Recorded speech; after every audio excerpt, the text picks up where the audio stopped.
would the students like to start? Any particular character or theme you'd like to begin with?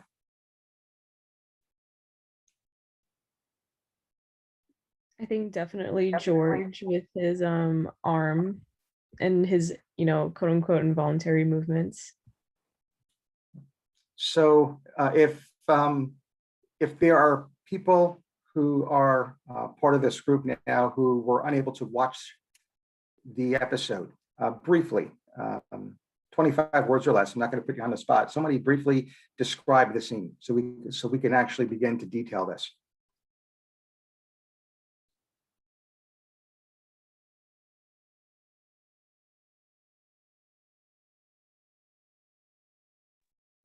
So from my understanding, it was he nudged Jerry kind of to make a joke. And then the person that he was making fun of saw him and asked, "Oh, what's wrong with your arm?" So as an excuse, he kind of just said, "Oh, I have this, condition that makes it so that I constantly have to kind of nudge my arm." So let's parallel this with clinical practice, where someone may tell you something that's part of what is referred to as the chief complaint. Now we're switching back to Seinfeld, the non-fat yogurt. When George begins to tell his story, what becomes evident with regard to its validity?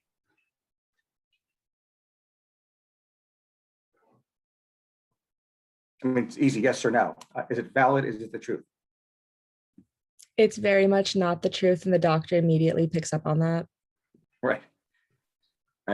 And I'll make a comment about the astute physician in a little bit, but there is misinformation. That is, and let's make sure we phrase this correctly, that in this case, George Costanza's chief complaint is not readily explained by, in this case, neurophysiology or neurochemistry. Right? There's something with regard to physical exam findings and or laboratory workup that does not support George's story.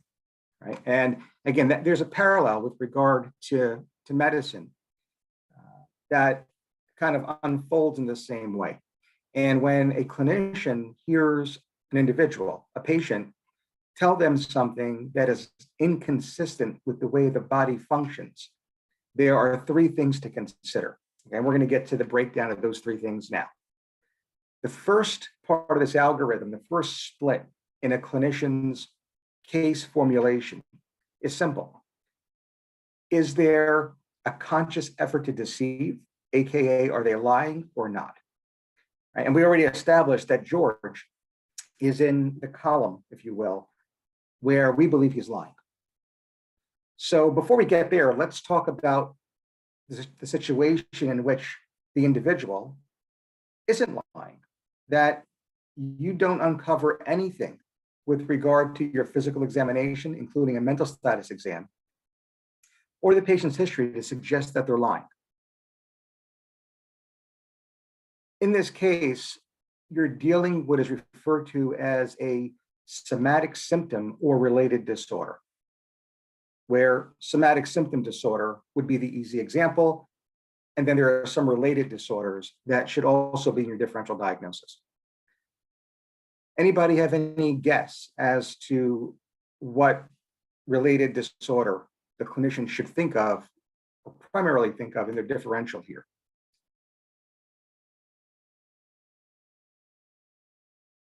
It's called conversion disorder. Right. So a conversion disorder is a disorder. It's a mental disorder that is related to somatic symptom disorder. So whether we call it somatic symptom disorder, whether we call it conversion disorder, we are dealing with a situation in which the patient's chief complaint is simply not supported by any known physiology or obtained lab results. Anybody have a guess as to what differentiates somatic symptom disorder from conversion disorder?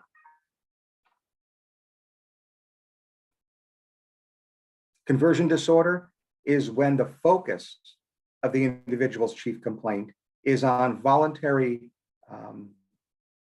motor or sensory function. If the focus of the individual's chief complaint is voluntary motor or sensory function, we call it conversion. If it is anything else, we call it somatic symptom disorder.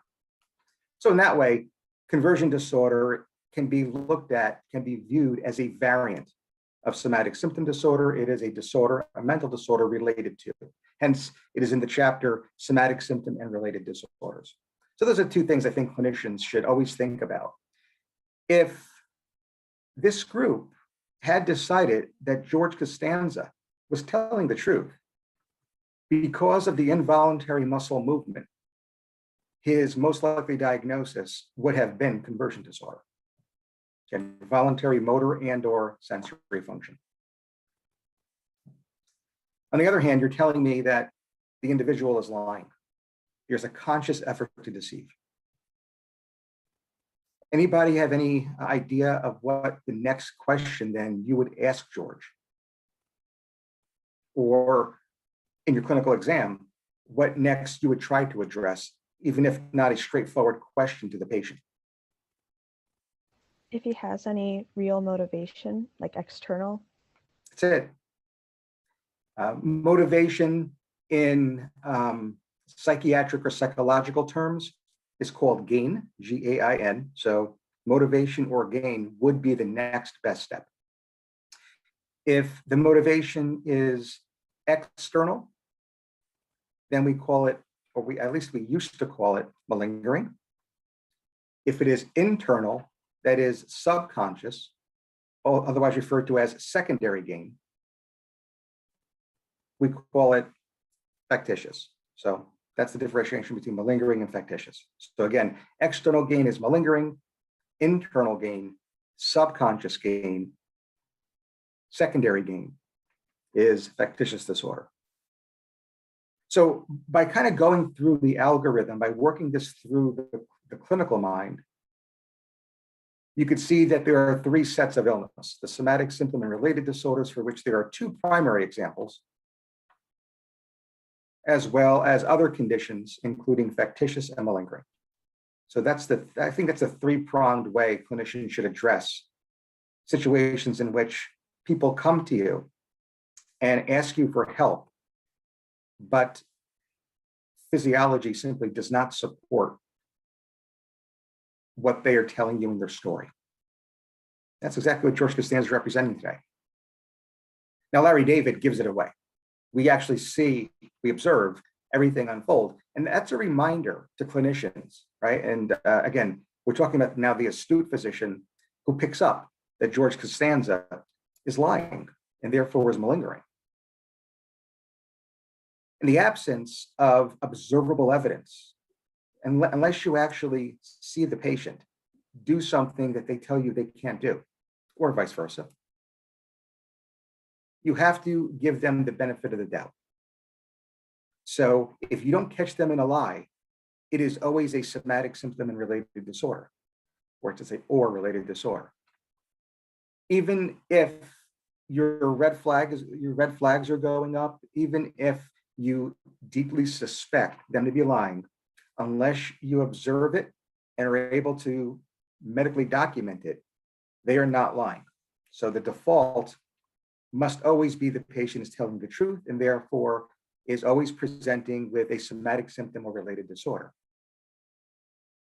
If, on the other hand, you walk into the room and you see the individual doing something that they just told you they are unable to perform, and you actually observe that, then you can go to that proverbial second column. This then is factitious versus malingering. And as a viewer, as an audience member of Seinfeld episode, The Non-Fat Yogurt, we see George actually do something and then lie about it. So we catch him in his lie. That allows us to discuss whether or not this is factitious versus malingering. And because in watching this episode, we understand that he lies to avoid embarrassment, given what he did, that is an external gain. And therefore, George Costanza is malingering. So there's your algorithm.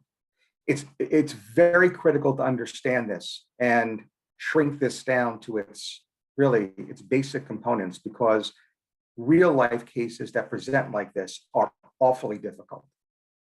Very, very difficult. And even though I presented this as discrete entities, and even in the publication of the DSM-5, there are discrete pages, parts of chapters dedicated to this. The fact of the matter is that the lines between these are often blurred, especially when you're looking at motivation and gain. It's not usually binomial. It's not necessarily one or the other. Sometimes there's components of each that makes the clinical situation very confounding. Any other questions or observations about George Costanza and the non-fat yogurt?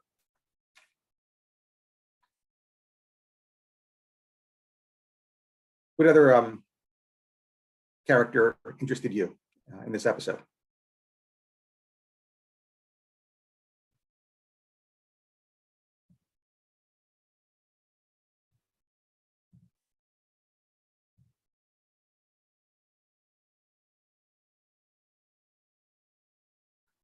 Anybody else?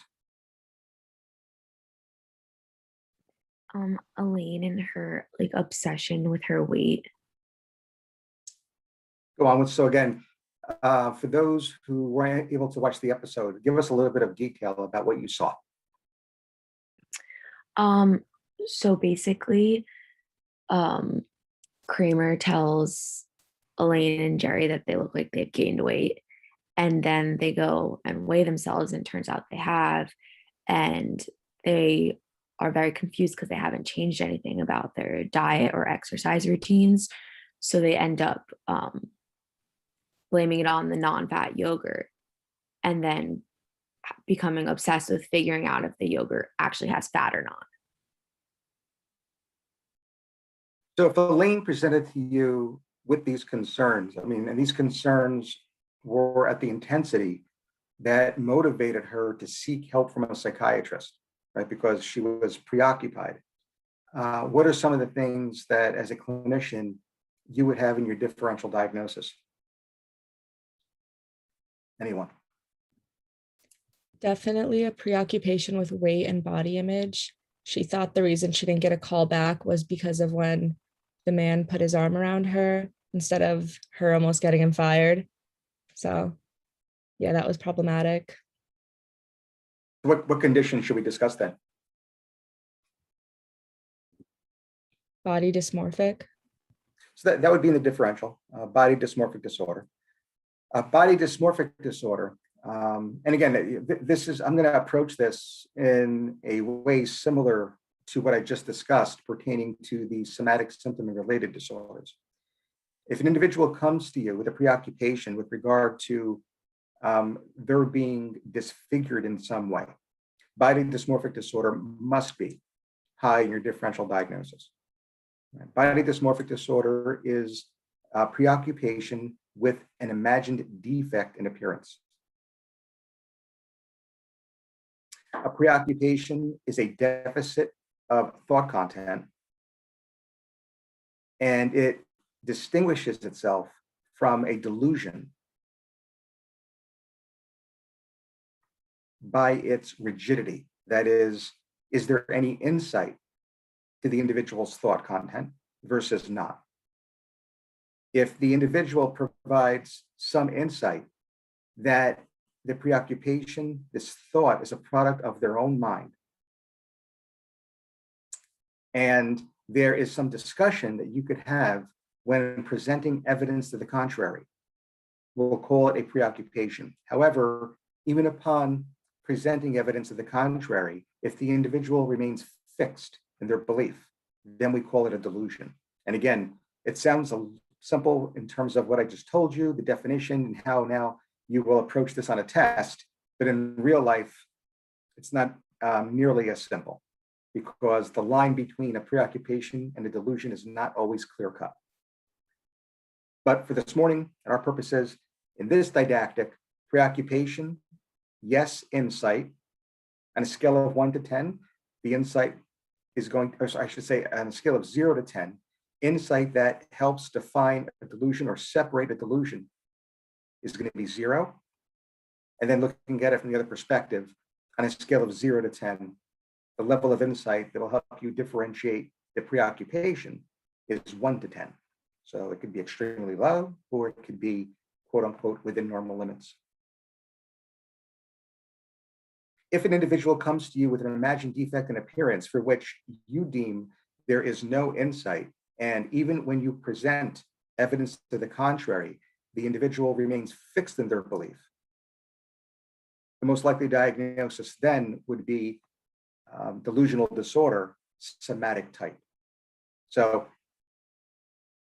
on tests and standardized exams, delusional disorder, somatic type, and body dysmorphic disorder are usually found in the same answer set, choice A, choice B, when the clinical vignette has someone present the clinical practice with a chief complaint that is an imagined defect in appearance.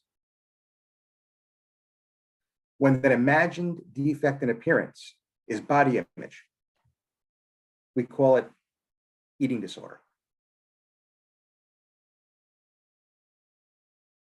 So if somebody comes to you with an imagined defect in appearance and the focus is on their body image, we're going to call it an eating disorder. But when it's focused on anything else, we call it body dysmorphic disorder.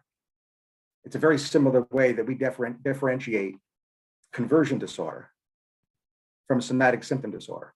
Conversion, voluntary motor and or sensory function, anything else falls into a more of a grab bag category called somatic symptom disorder. And similarly, individuals who come in with a chief complaint of having an imagined defect in appearance, when the focus is on body image, we call it an eating disorder. Everything else is called body dysmorphic disorder.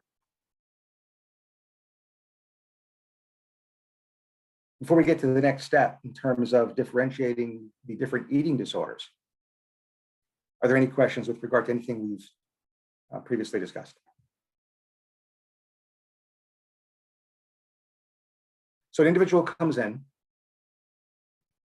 either through inquiring about and working through their chief complaint or providing the mental status exam or both. You believe that they have an imagined defect in appearance, and more specifically in body image. You believe that they have an eating disorder. The first step is to deem whether or not they have a fear of gaining weight despite being underweight. That's really where you have to go here. Because if the answer is yes, the type of eating disorder that is most likely to be the patient's presenting signs or explain the patient's presenting signs is called anorexia nervosa.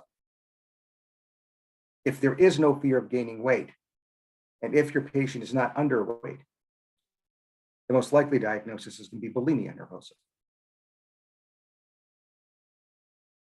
So again, the easiest way to separate the two and come to the single best diagnosis of the particular type of eating disorder.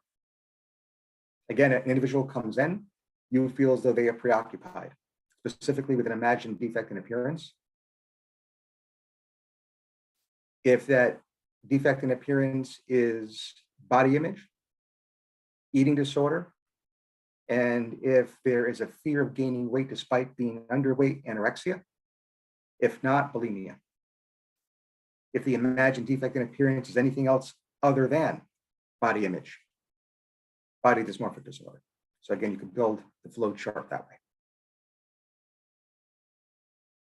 All that said, while I think Elaine's behavior prompts this very discussion, it allows us to review the way in which we go processing or working through this chief complaint of a distorted appearance. I do not believe Elaine necessarily to have an eating disorder. I think bulimia nervosa was something that is diagnosable in a peripheral character in another episode, a date that George had, but not in Elaine Bennis. So definitely prompts the discussion, but I'm not sure I'm near ready to diagnose Elaine with an eating disorder. Any questions with regard to eating disorders or character. So about 20 past the hour, probably have time for one more discussion on one last character. Anybody want to pick one? Maybe Kramer and the way he was behaving to get his investment like protected after it could possibly be found out that the yogurt place actually does have fat, like the way he behaved with the lab technician. So what are some other parts of Kramer's behavior that interested you or thought you deemed concerning in any way? Anybody? He was constantly, well, he's the one that pointed out to Jerry and Elaine that it looked like they'd gained weight, and he was constantly calling them fat or chubby, kind of cruelly. Yeah, this is another episode where Kramer demonstrates an incapacity to process social cues and things that many of us would deem to be culturally relevant with regard to interpersonal interaction. Kramer simply defies. And that might be the way he interacts with the lab tech, which is inappropriate. And it may also, that same motivation or that same behavior is likely what we're observing in his interaction with his friends. Now, I think at face surface, we look at his interaction with Jerry and Elaine, and again, I want to reemphasize that even though we pathologize things when we discuss situational comedies, we always have to consider, and I would expect the starting point should always be normal behavior, right? So they're friends, and sometimes friends talk to each other in a way that if we're a third person or a third party, we might raise a brow, but we have to respect that there might be some level of being familiar between those individuals that we are not part of, and we have to exercise unconditional positive regard. We can't be offended when we overhear or a third person hearing a dialogue that may have a content that we're not familiar with, but is familiar to the individuals within that dialogue. And that's possibly what's going on as we're viewing Kramer interact with both Jerry and Elaine. However, even though that's the starting point, the astute clinician will continue to observe, i.e. watch the remainder of the episode, to uncover evidence that there is reason to kind of gravitate from that initial perspective and begin to discuss that Kramer's beliefs, his behaviors, his thoughts are in fact pathological.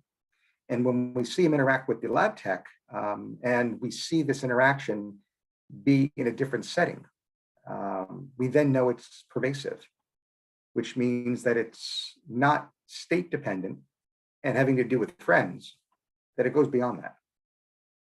Now, the source or the origin of Kramer missing on social cues is suspect. We only have 5 minutes left. Suffice it to say, it's really beyond the scope of our discussion this morning. But you've heard me say before that I've always thought Kramer to be a cluster A personality. And certainly with the schizoid personality disorder and the schizotypal personality disorder, being socially isolated and even socially awkward at times can be seen in both of those.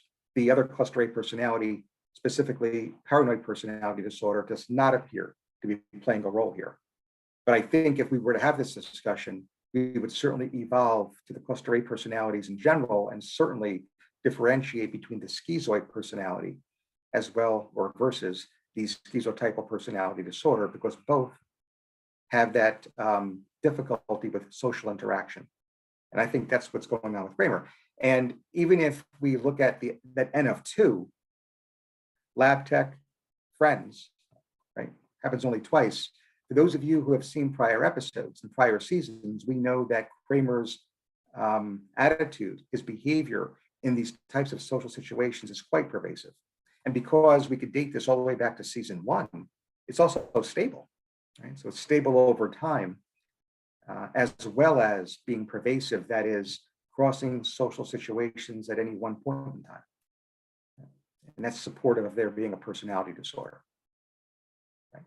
Non-personality disorder mental illnesses are usually defined by a change from previous functioning, not stability.